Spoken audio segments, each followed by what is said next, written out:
محترم حضرات، بیچ میں بات ایک ضروری کام سے کٹ گئی تھی کہ اصل فتویٰ ہمارے متأخرین حضرات سے اور ہمارے جو علماء ائمہ ثلاثہ ہے، ابو حنیفہ، ابو یوسف محمد رحمہم اللہ سے منقول ہے، وہ یہ ہے کہ طاعات مطلقہ جو ہے نا، جن کی ضرورت ہر انسان کو بذات خود ہے، نماز کوئی پڑھتے کسی کے لیے نہیں پڑھتا، تلاوت کرتے اپنے لیے کرتا ہے، اور کچھ عبادات ایسی ہوتی کہ ان کے ساتھ دوسروں کی عبادات بھی لگی رہتی ہے، جیسے کہ امامت ہے، تدریس ہے، اذان ہے، وہ تو صرف آپ اپنے لیے نہیں کرتا، نہ دوسرے بھی اس میں شامل ہوتے ہیں۔ تو طاعات پر اجرت لینا، پیسہ لینا باطل حرام ہے۔ ہاں، جو ضرورت ہے جیسے تدریس قرآن، حدیث، اسلامی علوم، شعائر دین، ان کی خدمت میں جو ٹائم لگایا جاتا ہے اس پر پیسہ لیا جا سکتا ہے۔ تو اصل میں بات تو یہ تھی نا، لیکن بعد میں جو مجتہدین حضرات آئے، جو کہ کیا تھے، اہل التخریج تھے، اہل ترجیح تھے، ان حضرات نے تعلیم قرآن پر ضرورت کی وجہ سے فتویٰ دی کہ اجرت لینا درست ہے۔ ضرورت یہ پیش آ گئی کہ دیکھیں محترم حضرات، پہلے خلفائے راشدین کا دور تھا، پھر اس طرح سے آگے آتے جاتے اچھے دور تھے، ماشاءاللہ، معلمین کو، اساتذہ کرام کو بیت المال سے عطایا، اجرت وغیرہ تنخواہیں ملتی تھی، بعد میں پھر وہ رک گئی۔ تو اگر اجرت کے صحیح ہونے کا قول نہ کیا جائے تو اس طرح سے پھر قرآن ضائع ہو جاتا، تعلیم دین ضائع ہو جاتی، اس میں دین کا ضیاع ہے، کیونکہ معلمین حضرات بھی ہماری طرح انسان گوشت پوش کے، وہ بھی کیا کرتے ہیں، کماتے ہیں، کھاتے پیتے ہیں، شام کی طرح مٹی نہیں کھاتے۔ تو بعد میں علماء حضرات نے اس ضرورت کو دیکھتے ہوئے یہ ضرورت دیگر چیزوں میں بھی پھر ظاہر ہونے لگی نا، جیسے کہ اذان امامت ہے، اس پر بھی اجرت کے صحیح ہونے کا فتویٰ دے دیا، کیونکہ وہ بھی شعائر دین ہے۔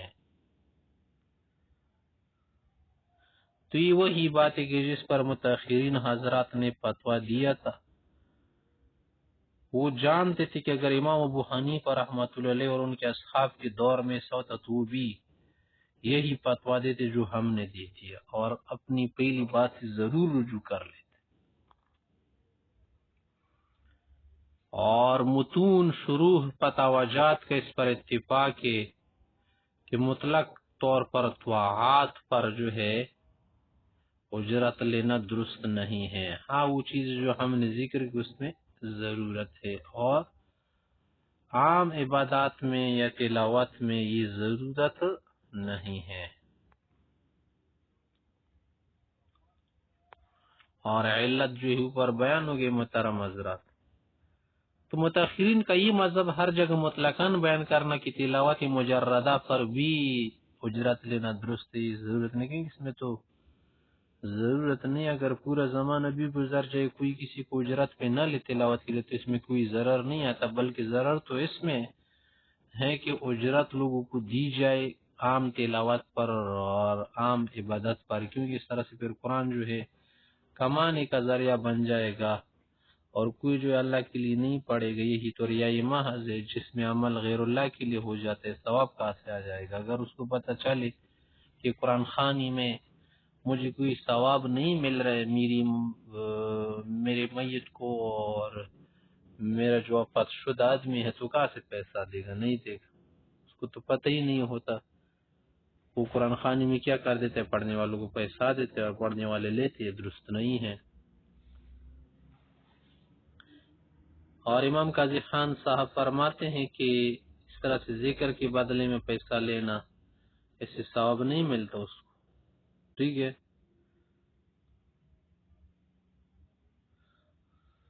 تو اگر کسی کو اس طرح صحیح مسئلہ معلوم نہ تو پیسہ نہیں دے گا، نہ کسی کو لے گا، ٹھیک ہے۔ تو لہٰذا قرآن کریم جو ہے ذکر یا اطاعت جو ہے یہ مال لینے کے ذریعے نہیں ہے۔ جو اوپر کی بات گزر گئی وہ تو ایک الگ بات ہے، ٹھیک ہے۔ اور بعض جگہ دیکھا ہوگا کہ قرآن خوانی لوگ کرتے اس میں بہت مفاسد بھی ہوتے ہیں نا، اعظم القرب یعنی بڑے اجر کی بجائے اس میں اعظم القبائح لازم آتے، بڑی برائی لازم آتی، اس طرح سے کہ یتیموں کے مال اس میں کھائے جاتے ہیں، گھر میں بیٹھنا، جل سے جمانا، مجلس جمانا، مجلس گرم کرنا، اور لوگوں کو کیا کرنا، نیند سے یا بیماروں کی نیند کو خراب کرنا، اس طرح سے امرد لڑکوں کا، عورتوں کا ادھر ادھر سے جمع ہو جانا، بہت سی قبیحات اس میں لازمات منکرات، ٹھیک ہے۔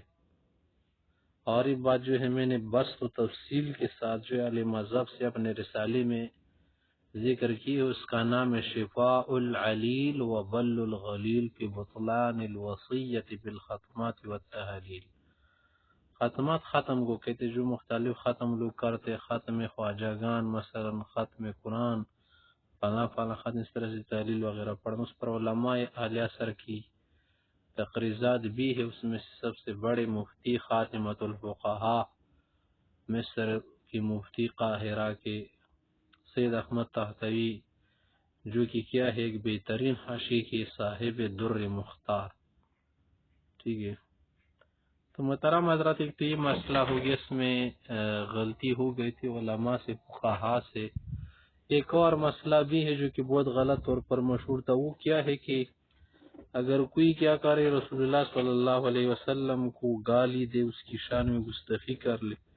تو آئے اس کی توبہ قبول ہوگی یا نہیں؟ تو دیکھیے یہ مسئلہ بھی کیا ہے، صحیح طور پر لوگوں نے جو ہے اس میں غلطی کر دی۔ تو یہاں پر دیکھیں آپ، فتاوی بزازیہ کے جو صاحب ہے اس نے یہ نقل کیا ہے کہ اس کا قتل کرنا ہر صورت میں لازم ہے، اس کی توبہ قبول نہیں ہوئی اگرچہ وہ اسلام لائے۔ اور یہ بات اس نے جو ہے شفا کی طرف نقل کی، نسبت کی تھی، جو کہ قاضی عیاض مالکی کی ہے۔ اس طرح سے یہ بات اس نے صارم مسلول، الصوارم المسلول، اس کی طرف منسوخ کی تھی، جو کہ علامہ ابن تیمیہ رحمہ اللہ کی تصنیف ہے۔ پھر اس کے بعد عام علماء انہوں نے یہی بات کر دی اور کتب میں ذکر کی۔ پھر علامہ ابن الحمام آئے، اس طرح سے درر غرر کے جو صاحب ہے انہوں نے یہ بات جو ہے سب ایک دوسرے کو دیکھتی ہوئے نقل کی۔ حالانکہ وہ جو شفا اور اصارم المسلول میں ذکر ہے وہ ہمارا مذہب نہیں ہے، وہ شوافی کا، حنابلہ کا اور امام مالک رحمۃ اللہ علیہ کی ایک روایت میں ہے، ان کا مذہب ہے۔ ساتھ میں جو ہے اس بات کی جو ہے اس بات کا جزم کیا گیا ہے کہ اس کی توبہ قبول ہوگی، یعنی اگر کوئی شاتم رسول ہے، گستاخ رسول، اس کی توبہ قبول ہوگی۔ اور یہ بات جو ہمارے جو علماء ہیں متقدمین ہیں ان کی کتابوں میں منقول ہے، جیسے کہ کتاب الخراج ہے امام ابو یوسف رحمۃ اللہ علیہ کی، مختصر امام طحاوی کی شرح اس میں ہے، نطف میں ہے، جو کہ مذہب کی معتبر کتب ہے۔ اور میں نے بھی اس کی بہت اچھی وضاحت کی ہے کہ مجھ سے پہلے کسی نے سبقت نہیں کیا، اللہ کا شکر ہے، حمد ہے۔ اس رسالے کا میں نے نام بھی رکھا ہے کہ تنبیہ الولاة والحکام على احکام شاتم خیر الانام او احد اصحابہ الکرام علیہ وعلیہم الصلاة والسلام، یہ رسالہ ہے۔ تو دیکھ اس میں غلطی واقع ہو گئی ہے اس مسئلے میں۔ اس طرح سے ایک چوتھا مسئلہ ہے محترم حضرات، وہی ہے کہ رہن کے زمان کا مسئلہ، یعنی اگر ایک آدمی دعویٰ کر لے پھر اس کے لیے بینہ پیش کرے، برہان یا نہ پیش کرے، تو آیا رہن کا ضامن ہوگا یا نہیں، یہ مسئلہ ہے۔ تو درر اور شرح المجمع ابن مالک کی جو ہے نا اس میں یہ ہے کہ اگر بغیر برہان کی بھی دعویٰ کرے نا، اس کو ضامن بنایا جائے گا، ذمہ دار ہوگا، پیسے دینے پڑیں گے۔ اور ان کی مطابعات میں جو ہے تنویر ہے، اس متن میں بھی یہ بات ہے کہ پیسہ دینا پڑے گا، اور رہن جو مرہونہ چیز ہے نا، جو گروی میں اس نے رکھی ہے، بالغت اما بلغت، جتنی بھی قیمت کی، وہ پیسہ دینا پڑے گا۔ اور یہ ایسا پھر آگے چلتا گیا کہ علامہ شیخ خیر الدین صاحب نے بھی اس پر فتویٰ دے دیا کہ اگر وہ کیا کرے، برہان پیش کرے دلیل تو پھر اس کو زمان نہیں دینا پڑے گا. حالانکہ یہ امام مالک رحمۃ اللہ علیہ کی بات ہے نا. ہمارا مذہب یہ ہے کہ دیکھے الاقل من قیمتی و من الدین، دیکھا جائے گا جس دین کے بدلے میں اس نے رہن گروی رکھوائی ہے، دیکھا جائے گا کہ دین کتنا ہے اور رہن کتنا ہے. مثلا دین 10,000 کا تھا اور رہن کی قیمت 8,000 بن رہی تھی، تو ان میں سے کون سا کم ہے؟ ظاہر ہے کہ رہن کی قیمت کم ہے نا، تو اسی کو لیا جائے گا. اگر دین کم ہو تو اسی کو لیا جائے گا، بغیر اس پر کے کہ یہ جو ہلاکت برہان سے ثابت ہو جائے یا بغیر برہان کے. ایک تو استحلاک ہے محترم حضرت. استحلاک کا مقصد ہے کہ ایک آدمی کو تم نے گروی میں سامان دے دی، اس نے خود ہی ہلاک کیا، تعدی کر دی، اس نے صحیح خیال نہیں رکھا، وہ چیز ہلاک ہو گئی یا مر گیا یا کچھ ہو گیا یا بھاگ گیا گم ہو گیا،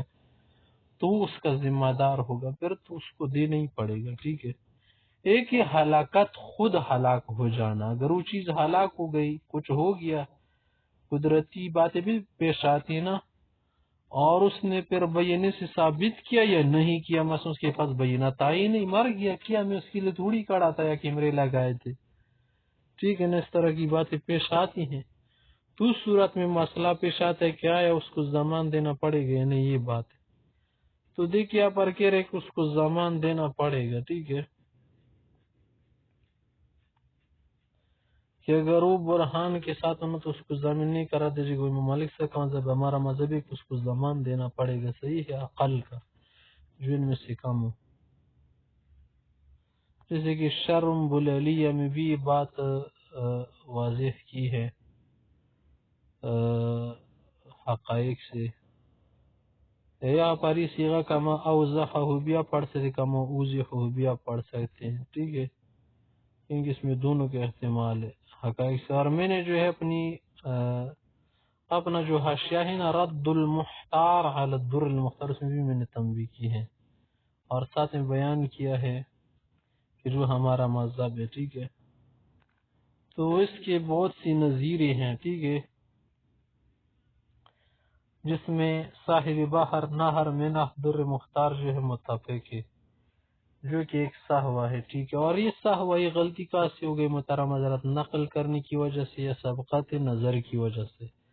اور میں نے اس کی تنبیہ جو ہے حاشیے میں رد المختار میں کی ہے، کیونکہ میں اس میں متقدمین کی جو کتاب ہے نا ان کی طرف رجوع کرتا ہوں. ٹھیک ہے، اصل عبارت ذکر کرتا ہوں جہاں پر کوئی سہوا وغیرہ ہو، پھر ساتھ میں کتابوں کی جو نصوص ہے ٹیکسٹ وہ بھی میں ساتھ میں ملاتا ہوں. ٹھیک ہے، تو اس طرح سے آدمی سے غلطی نہیں واقع ہو جاتی. یہ مسئلہ اصل میں بتا رہے نا کہ انسان کو چاہے خصوصی مفتی کو کہ ہر چیز میں جو اصل کی طرف رجوع کرے، جہاں اس کی جڑ ہو، جہاں سے یہ اصل سب کچھ جو ہے پیدا ہوتے ہیں. ٹھیک ہے نا، تو اس لیے کہہ رہے کہ فَإِذَا نَظَرَ قَلِيلُ الْاِطِّلَاعِ، ایسی عبارت ہے کہ دیکھیں اگر ایک آدمی جس کو زیادہ اطلاع نہ ہو اور کسی کتاب میں مسئلہ لکھے ہوئے دیکھے یا زیادہ کتاب میں، تو سمجھ لیتے کہ بس یہی مذہب اور یہی مبتدی قول ہے، پھر وہ کہہ دیتے کہ دیکھیں یار متأخرین کی کتابوں میں تو یہ آیا ہے، اور ان کو تو اسی بھی متقدمین کی کتابوں کا پتہ تھا، اور وہی کچھ انہوں نے لکھے متأخرین جن پر عمل تھا اور جس پر فتوا تھا، حالانکہ اسے یہ پتہ نہیں ہوتا کہ یہ بات اکثر ہوتی ہے، اکثری اغلبی ہوتی ہیں غالب طور پر. ضروری نہیں ہے کہ اس نے مفتبی ہی بات نقل کی ہو. ٹھیک ہے نا، غلطی ہو سکتی ہے، یہاں پر ہم نے آپ کو بتا دیا. تو آگے صاحب کہتے ہیں علامہ شمیر ملدے کہ میں نے ایک بار ایک مسئلے میں وقف کے مسئلے میں فتوا دیا تھا جو کہ کیا تھا، عام کتب کے موافق تھا. ٹھیک ہے نا، جس سے عام کتابوں میں لکھا ہوا تھا، لیکن اس میں جو ہے علامہ علاؤدین خسکفی رحمہ اللہ جو کہ عمدۃ المتاخرین سے مشہور ہے، اس نے در مختار میں ذکر کیا تھا، لیکن یہ مسئلہ صحیح ذکر نہیں کیا تھا، اس پر معاملہ مشتبہ ہو گیا تھا. تو میں نے جو جواب لکھا تھا نا اس میں مجھے کچھ علماء کے ہاتھ لگ گیا اور ایک خاص مفتی کے، تو انہوں نے پشت پہ لکھا میرے خلاف لے گا کہ نہیں یہ بات تو آپ کی درست نہیں ہے، ہمارے علامہ جو ہے عمدۃ المتاخرین اس طرح دیگر علماء نے تو کچھ اور کہا ہے، اور در مختار میں بھی وہی بات ہے جو کہ علامہ حسکفی سے اب نے کی ہیں، اور بعض مفتین نے تیا تک کہہ دیا کہ یہ جو بات اعلی میں ذکر ہے اسی پر عمل ہے، وہی مفتہ بھی ہے، معمل بھی ہے، معمول بھی ہی بات ہے۔ اگر کسی نے اس کے خلاف فتویٰ دیا تو ہم اس کو برداشت نہیں کریں گے، ٹھیک ہے؟ تو کہہ رہے حضرت سے کہ دیکھیے تو بہت بڑا جو ہے نا بہت بڑی ناانصافی ہوگی کہ فانظر الى هذا الجهل العظیم والتہور فی الاحکام الشرعیہ، یہ تو قلت مبالات ہے، بہت لاپرواہی کی بات ہے۔ اگر کسی کی بات زیادہ مشہور ہوتی گئی تو اس کے مقصد تھوڑی ہے کہ بس یہ وہی ہے، ظاہر ہے غلطی ہو سکتی ہے، ہم اس کا بہت خیال رکھنا چاہیے۔ اس سے ہم لوگوں میں یہ غلطی بہت پائی جاتی ہیں، اپنے اساتذہ، مرشدین، مصلحین، شیوخ یا جن کے اپنے اساتذہ ہوتے ہر فن کے ہوتے ہیں نا، دنیاوی تعلیم یا دینی تعلیم میں، تو ہم کہتے نہیں اس کی بات تو پتھر کی لکیر ہے، آخری بات ہے، حالانکہ یہ تو بہت چھوٹے لوگ سمجھ لو، ان سے جو پہلے گزرے نا، جبال العلم، بحار العلم، اساتین علم، ان سے بھی غلطی یا تسامحات ہو چکے ہیں، اس میں کیا مسئلہ ہے؟ انسان تو خطا کا پتلا ہوتا ہے، اس سے غلطیاں کسی نہیں ہوگی، لیکن تہور تو نہیں کرنا چاہیے نا، مسئلہ کسی مسئلے میں یا کسی بات میں جو کہ نازک ذمہ داری ہو اس میں بہت زیادہ خیال رکھنا چاہیے۔ تو بغیر علم کے اور بغیر مراجعے کے اصل کی طرف جو ہے پھر فتویٰ دینے بہت بری بات ہے۔ آگے کہہ رہے کہ کاش یہ کہنے والا جو تھا نا کہ جو کہہ رہا تھا کہ نہیں ہم اس کے خلاف بات قبول نہیں کریں گے، اگر وہ علامہ ابراہیم حلبی کی بات کو دیکھ لیتا نا تو اسے اندازہ ہو جاتا حاشیہ در مختار پر جو ہے سب سے زیادہ قریب ہے، ٹھیک ہے نا، اور جو علائی کی عبارت میں ہوا ہے وہ خطا واقع ہو گئی ہے۔ محترم حضرات دیکھیے یہ فتویٰ کا جو منصب ہے نا، مفتی کا منصب ہے، یہ بہت نازک احتیاط والا منصب ہے، کیونکہ اس میں جو فتویٰ دیا جاتا ہے بعض اوقات اس میں کفر و اسلام کی فتوی بھی آ جاتے ہیں، کیونکہ بعض اوقات لوگ